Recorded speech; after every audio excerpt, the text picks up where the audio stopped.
Reporting. What I want to show you now, viewers, is a wonderful scene. These are Muslim mums. There's a little fella here who's bought a little sign, and this is in commemoration. You can see his little sign to the heroes of London. There are flowers on the street here. Ladies with hashtag turn to love, hashtag ISIS equals enemies of Islam, hashtag ISIS will lose, hashtag turn to London. And I think a poignant scene, and a scene we should sit on just for you viewers to understand exactly how people feel here on the streets of London, so close to what were such brutal attacks last night.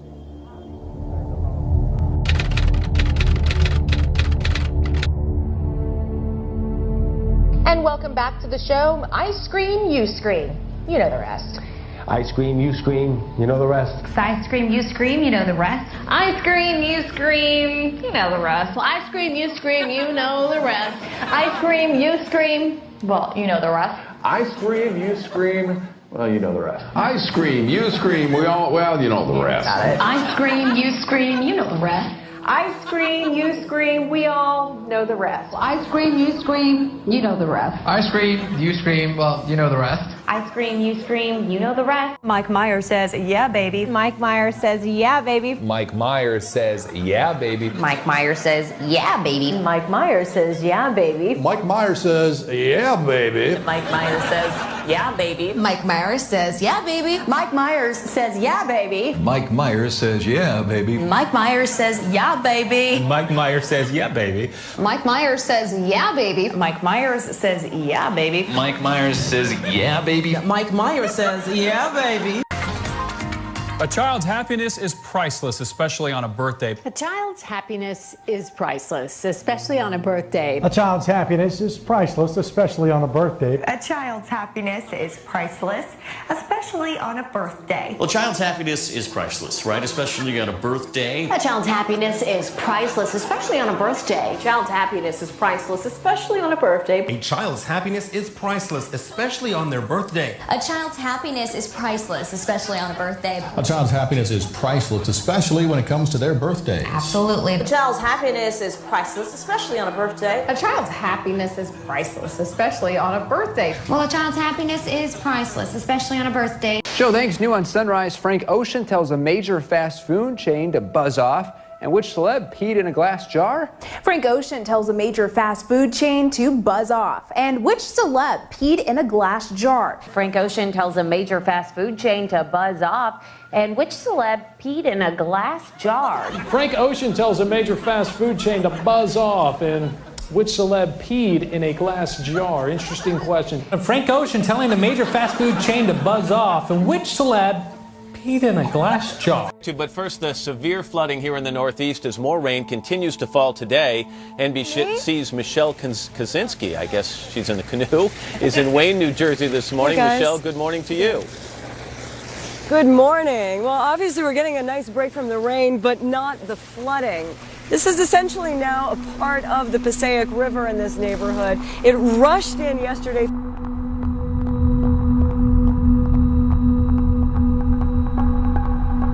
I just got a picture of the conditions that Caleb Brown has been living in for the past 2 months. Essentially, she was by the neck inside of what would look like a steel cage, roughly 4 by 4 by 6, and that steel cage was then inside of a larger container.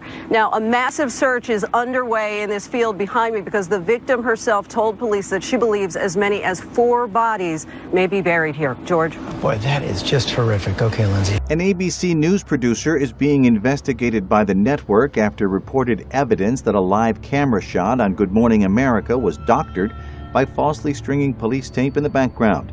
The shot featured reporter Lindsay Davis in Woodruff, South Carolina, where a woman was allegedly held captive in a storage container by a registered sex offender.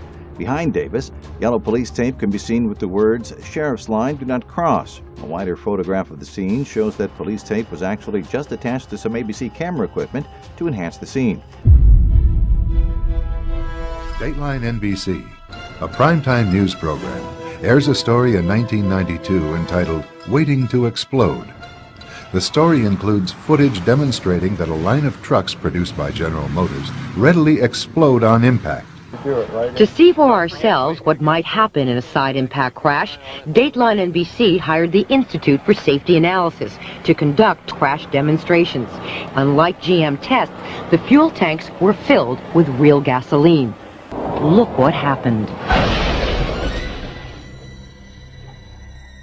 At impact, a small hole was punctured in the tank.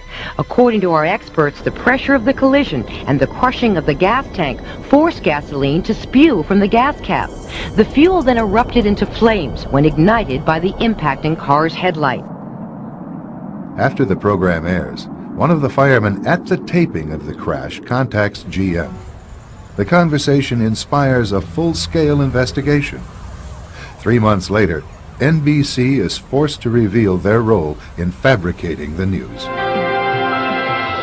NBC's contractor did put incendiary devices under the trucks to ensure that there would be a fire if gasoline were released from the truck's gas tank. We said the crash, quote, forced gasoline to spew from the fuel cap, end quote.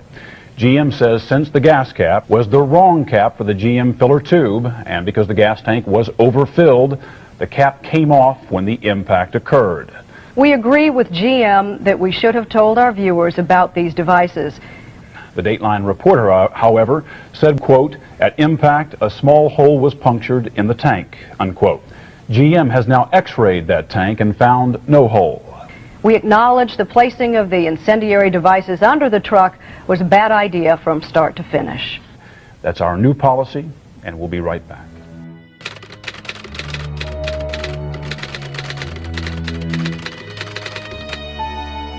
What Fox Television told us was that we were just the people to be the investigators. Do any stories you want, ask tough questions, and get answers. So we thought, this is great, this is a dream job, fantastic. The very first thing they had us do was not to research stories, but to shoot this promo, which was The Investigators. Uncovering the truth, getting results, protecting you. And they had a film crew and a smoke machine, and we were silhouetted. Investigative reporter Steve. One of the first stories that Jane came up with was the revelation that most of the milk in the state of Florida and throughout much of the country was adulterated with the effects of bovine growth hormone, the artificial hormone that farmers were injecting into their cows so that they would produce more milk. With Monsanto, I didn't realize how effectively a corporation could work to get something on the marketplace. The levels of coordination they had to have. They had to get university professors into the fold. They had to get experts into the fold. They had to get reporters into the fold. They had to get the public into the fold. And of course the FDA, let's not leave them out. They had to get the federal regulators convinced that this was a fine and safe product to get it onto the marketplace. And they did that. They did that very, very well. It's a great time to be a high-producing cow. Posilac One Step, bovine somatotropin by Monsanto. The federal government basically rubber-stamped it before they put it on the marketplace. The longest test they did for human toxicity was 90 days on 30 rats. Posilac is the single most tested new product in history and is now available to you specifically so you can increase your profit potential. And then either Monsanto misreported the results to the FDA, or the FDA didn't bother to look in depth at Monsanto's own studies. The scientists within Health Canada looked very carefully at bovine growth hormone and came to very different conclusions than the Food and Drug Administration in the U.S. did. Monsanto's engineered growth hormone did not comply with safety requirements. It could be absorbed by the body and therefore did have implications for human health. Mysteriously, that conclusion was deleted from the final published version of their report. They knew there were problems. They saw serious potential human health problems, and they stood up in Canada and said, we're not going to approve this because we don't believe it's safe. We have been pressured and coerced to pass drugs of questionable safety, including the RBST. I personally was very concerned that there's a very serious problem of secrecy, conspiracy, and things of that nature, and something needs to be done. The FDA was then on the hot seat. They had to come up with an answer. They didn't come up with a good one. And they never took the opportunity then I mean, what would they do? Pull it off the market and say we need to now do the job that we didn't do the first time? They didn't do that. We wrote the story. We had it ready a week beforehand. They bought ads. Farmers in the milk industry say it's safe, but studies suggest a link to cancer. Don't miss this special report from the investigator. That Friday night before the Monday this series was to begin, the fax machine spit out a letter from this very high-priced lawyer in New York that Monsanto had hired. It contained a lot of things that were just off-the-wall false, just demonstrably false. But if you didn't know the story and you didn't know how he had gone about producing it, would have scared you as a broadcaster, as a manager. And they decided that they would pull the story and they would just check it one more time. But the bottom line was that there was no factual errors in that story. Both sides had been heard from. Both sides had had an opportunity to speak. 1 week later, Monsanto sent the second letter. And this was even more strongly worded. And it said there will be dire consequences for Fox News if the story airs in Florida. And this time they freaked. They were afraid of being sued, and they were also afraid of losing advertising dollars at all of the stations owned by Rupert Murdoch. And he owned more television stations than any other group in America. I mean, that's 22 television stations. That's a lot of advertising dollars for Roundup, aspartame, NutraSweet, and other products. So we got into a battle, and the first deal was the new general manager. And his name's Dave. And Dave is a salesman, and, you know, he'd pump your hand. How you doing? How you doing? Called us upstairs to his office, and he said, what would you say if I killed this piece? What if it never ran? And we said, well, you know, we wouldn't be very happy about that. And he said, well, I could kill it, you know. And we said, yes, of course, you're the manager. You could kill it. It would never air. And he's hemming and he's hawing and he's back and he's forth. And we couldn't figure out, what is this all about? And finally he blurted out, look, would you tell anybody? You know, I said, I'm not going to lie for you. About a week later, calls us back to the office and says, okay, we'd like you to make these changes. In fact, you will make these changes. We said, well, look, let us show you the research that we have that shows that this information you want us to broadcast isn't true. To which he replies, I don't care about that. I said, pardon me? And he said, well, that's what I have lawyers for. Just write it the way the lawyers want it written. I said, you know, this is news. This is important. This is stuff people need to know. And I'll never forget, he didn't pause a beat, and he said, we just paid $3 billion for these television stations. We'll tell you what the news is. The news is what we say it is. I said, I'm not doing that. And he said, well, he said, if you refuse to present this story the way we think it should be presented, you'll be fired for insubordination. I said, I will go to the Federal Communications Commission and I will report that I was fired from my job by you, the licensee of these public airwaves, because I refused to lie to people on the air. And it's thank you very much. You'll hear from us right away. Well, 24 hours came and went and we didn't hear a thing. And about a week later, he calls us back, and now we've changed strategies. How about if we pay you some money and you just go away? And I said, how much money? Because, you know, when somebody offers to bribe you like that, I always want to know if it might be worth it. He was going to offer us the rest of our year's salary if we agreed not to talk about what Monsanto had done, to not talk about the Fox corporate response in suppressing the story, and to not talk about the story. Not talk about BGH, again, anywhere. Not take the story to... And he said, are you going to sign? And we said, nah, Dave, we're not going to sign that. And he said, well, send it back, okay? I said, no, Dave, we're not going to send that back. It was, okay, we can't buy you out. We can't shut you up. Let's get the story on the air in a way that we can all agree it will go on the air. And we started rewriting and editing with their lawyers. Well, during this 8-month re-review process, I say, jokingly, they did things like, for example, they wanted to take out the word cancer. You don't have to identify what the potential problem is, but just say human health implications. Any criticism of Monsanto or its product, they either removed it or minimized it.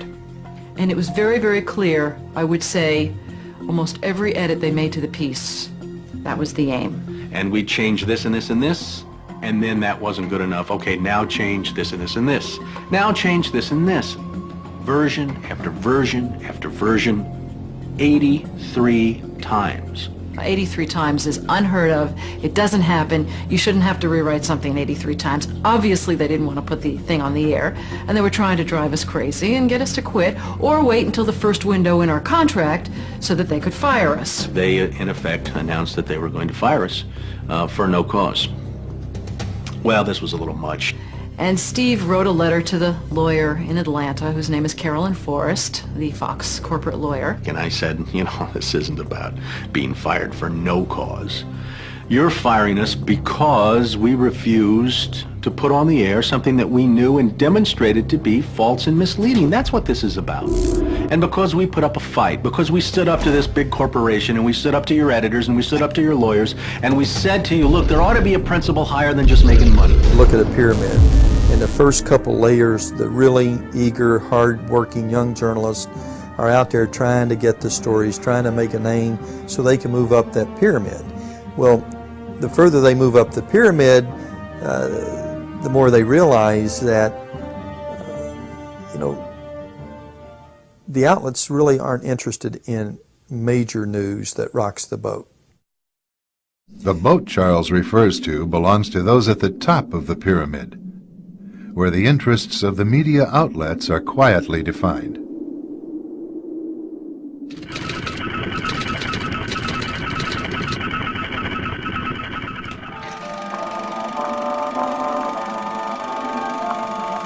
The year is 1917, and Representative Oscar Callaway enters a disturbing statement into the U.S. congressional record. The statement reveals why J.P. Morgan interests hired 12 high-ranking news managers. The 12 were asked to determine the most influential newspapers in America. They were to figure out how many news organizations it would take to control generally the policy of the daily press of the United States. The 12 found it was only necessary to purchase the control of 25 of the greatest papers. An agreement was reached. The policy of the papers was bought, and an editor was placed at each paper to ensure that all published information was in keeping with the new policy. Soon, that policy would be defined by a front group formed by J.P. Morgan and his colleagues. In fact, Morgan's personal attorney was founding president of the organization, the Council on Foreign Relations.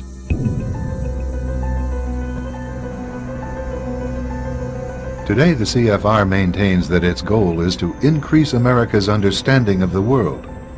However, the actual objective of this highly exclusive club is revealed by the rare admissions of the insiders themselves.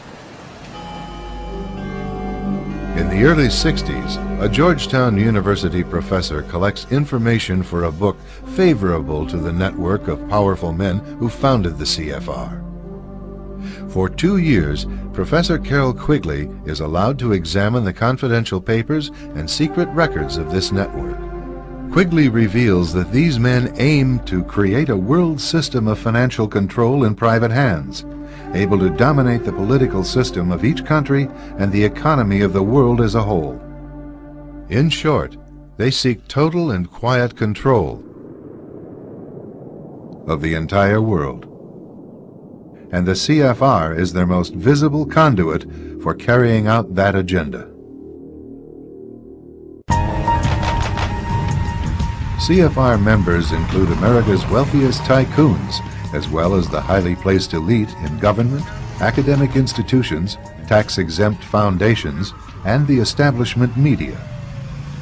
Ruling Class Journalists, written by Richard Harwood, describes the CFR membership as the ruling establishment in the United States. The Washington Post article boasted that news reporters who are CFR members do not merely analyze and interpret foreign policy for the United States, they help make it.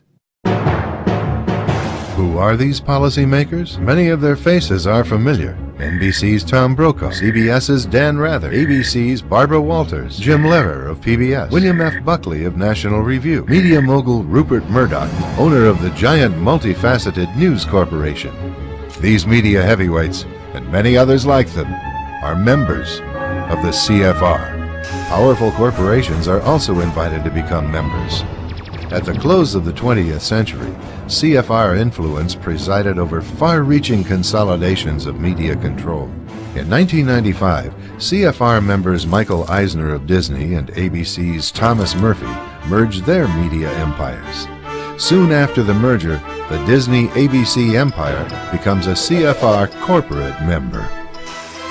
In the year 2000, the world's largest internet service provider, America Online, joins forces with Time Warner, one of the world's largest news organizations. The CEOs favoring the move are CNN's Thomas Johnson and Time Warner's Gerald Levin, both CFR members. Once again, another media giant is created under the shadow of CFR influence. Today, an elite handful of individuals define the agendas that are supported by the empire of establishment news.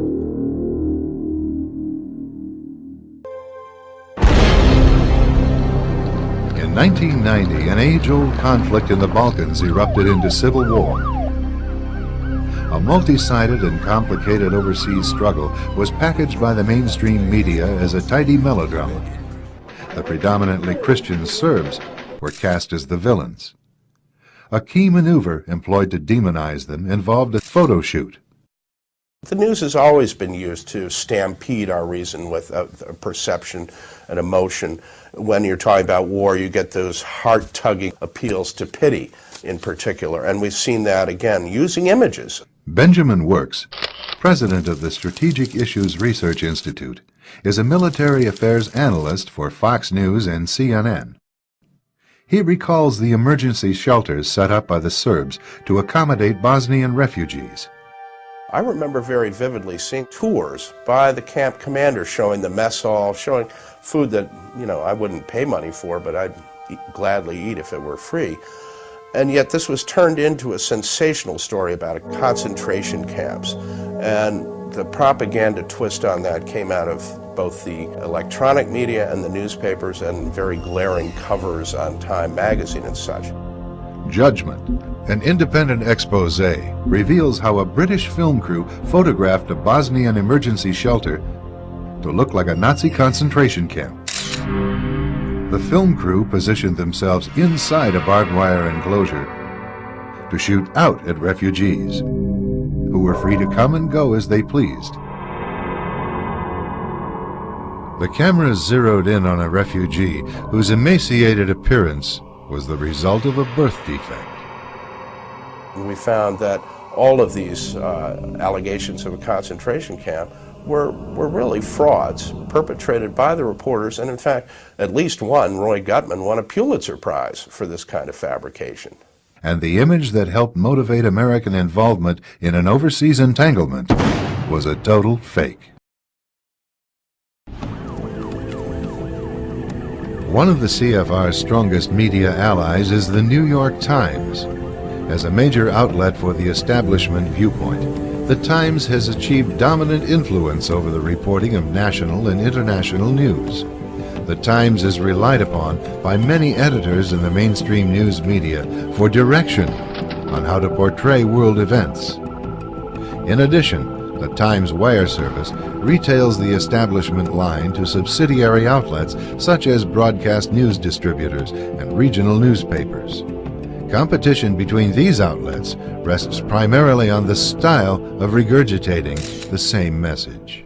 At a 1991 closed-door meeting of fellow internationalists, billionaire and former CFR chairman David Rockefeller praised his media allies, but his confidence that his words would not leave the room was later broken. We are grateful to the Washington Post, the New York Times, Time magazine, and other publications whose directors have attended our meetings and respected their promises of discretion for almost 40 years. It would have been impossible for us to develop our plan for the world if we had been subject to the bright lights of publicity. But the world is now more sophisticated and prepared to march toward a world government. With literally millions of events occurring around the world every day, the media simply can't report on all of them. But like the Times slogan, all the news that's fit to print, The mainstream media implies that they can be depended on to report what is significant. What isn't made clear is exactly who or what dictates which events are newsworthy and which are not.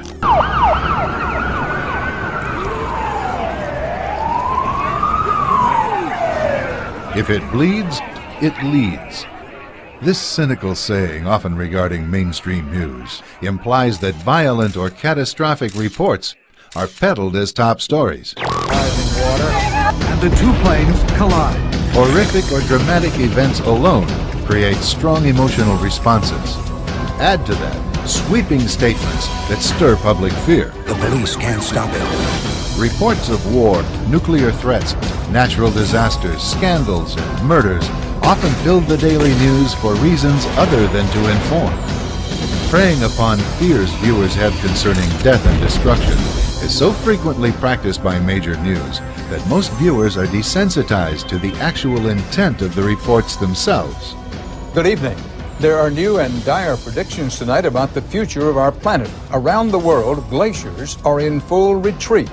Some, like the ancient ice cap on Mount Kilimanjaro in Africa, could be gone in a decade or two. It's a dramatic symptom of the warming of the Earth, detailed in a new 1,000-page United Nations report, Climate Change 2001. It predicts the new century will bring, and I quote, large-scale and possibly irreversible changes affecting every last person on Earth. Today's population has already set off an environmental spiral, depleting the world's forests and contributing to overfishing and overgrazing. Soil is being eroded, which in turn is hurting crop production, leading to starvation. This is punishment, say scientists, for sins of the past, the end result of years of pollution, wildfires year-round in California. That 500-year flood that devastated Grand Forks, North Dakota, occurring every 5 years. Greenhouse gases that stay in the atmosphere 100 years after they're released. It is a doomsday scenario detailed in a report sponsored by the United Nations. Sweltering summers, rising sea levels, more droughts, more violent storms.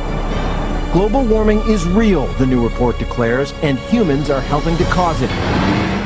By creating a crisis or a perception of crisis, you accomplish several things. First of all, people in a crisis do not think rationally. People in a crisis look around and say, geez, we have to do something.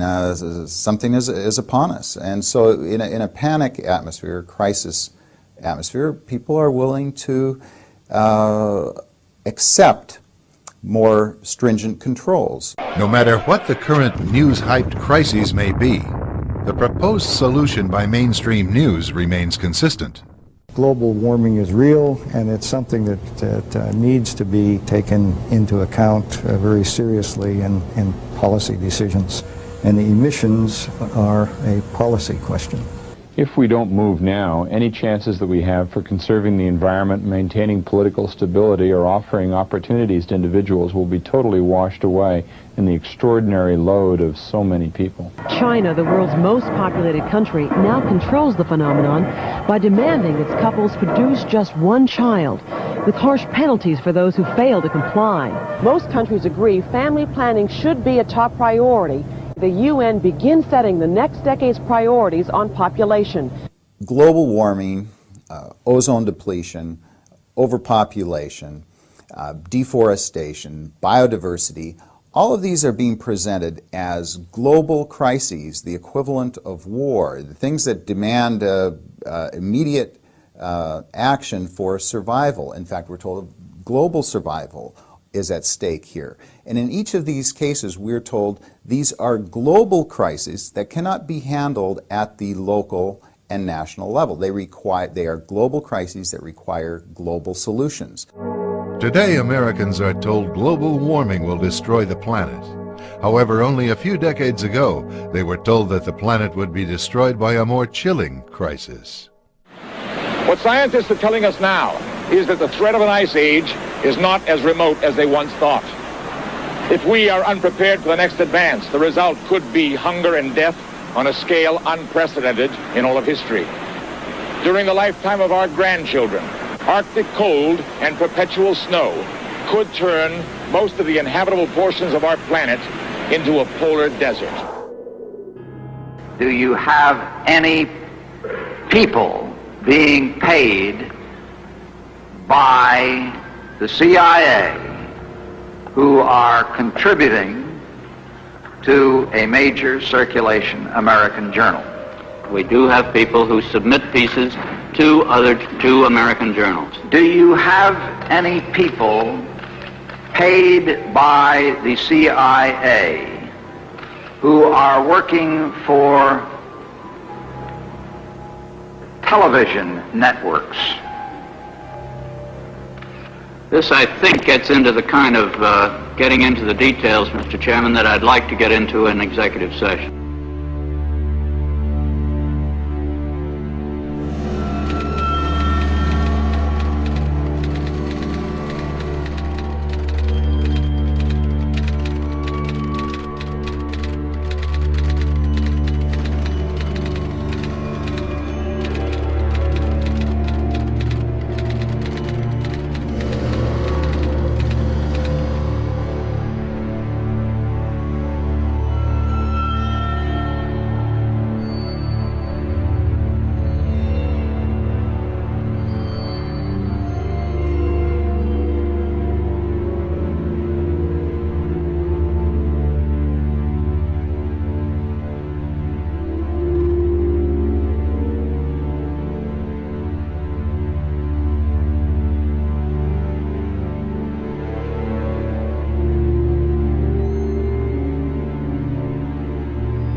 Exactly how people feel here on the streets of London, so close to what were such brutal attacks last night.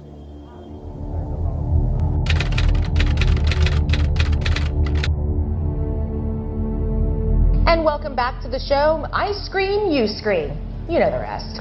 I scream, you scream, you know the rest. I scream, you scream, you know the rest. I scream, you scream, you know the rest. Well, I scream, you scream, you know the rest. I scream, you scream, well, you know the rest. I scream, you scream, well, you know the rest. I scream, you scream, well, you know the rest. Got it. I scream, you scream, you know the rest. I scream, you scream, we all know the rest. I scream, you scream, you know the rest. I scream, you scream, well, you know the rest. I scream, you scream, you know the rest. Mike Myers says, yeah, baby. Mike Myers says, yeah, baby. Mike Myers says, yeah, baby. Mike Myers says, yeah, baby. Mike Myers says, yeah, baby. Mike Myers says, yeah, baby. Mike Myers says, yeah, baby. Mike Myers says, yeah, baby. Mike Myers says, yeah, baby. Off. And which celeb peed in a glass jar? Frank Ocean tells a major fast food chain to buzz off. And which celeb peed in a glass jar? Frank Ocean tells a major fast food chain to buzz off. And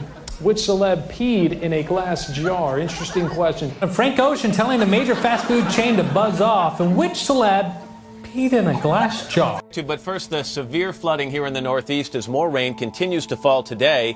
NBC's Michelle Kaczynski, I guess she's in the canoe, is in Wayne, New Jersey this morning. Hey, Michelle, good morning to you. Good morning. Well, obviously we're getting a nice break from the rain, but not the flooding. This is essentially now a part of the Passaic River in this neighborhood. It rushed in yesterday.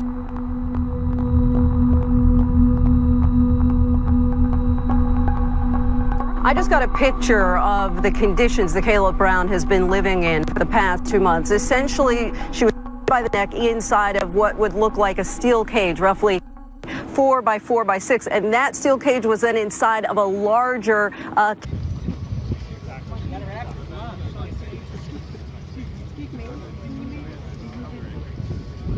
reporting. What I want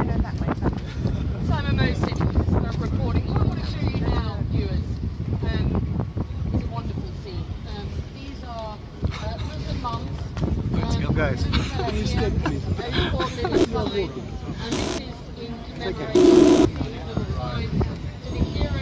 Reporting. What I want to show you now, viewers, is a wonderful scene. These are Muslim mums There's a little fella here who's bought a little sign, and this is in commemoration. You can see his little sign to the heroes of London.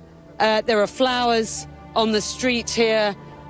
Ladies with hashtag turn to love, hashtag ISIS equals enemies of Islam, hashtag ISIS will lose, hashtag turn to London. And I think a poignant scene, and a scene we should sit on just for you viewers to understand exactly.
Mike Myers says, yeah, baby. Mike Myers says, yeah, baby. Mike Myers says, yeah, baby. Mike Myers says, yeah, baby. Mike Myers says, yeah, baby. Mike Myers says, yeah, baby. Mike Myers says, yeah, baby.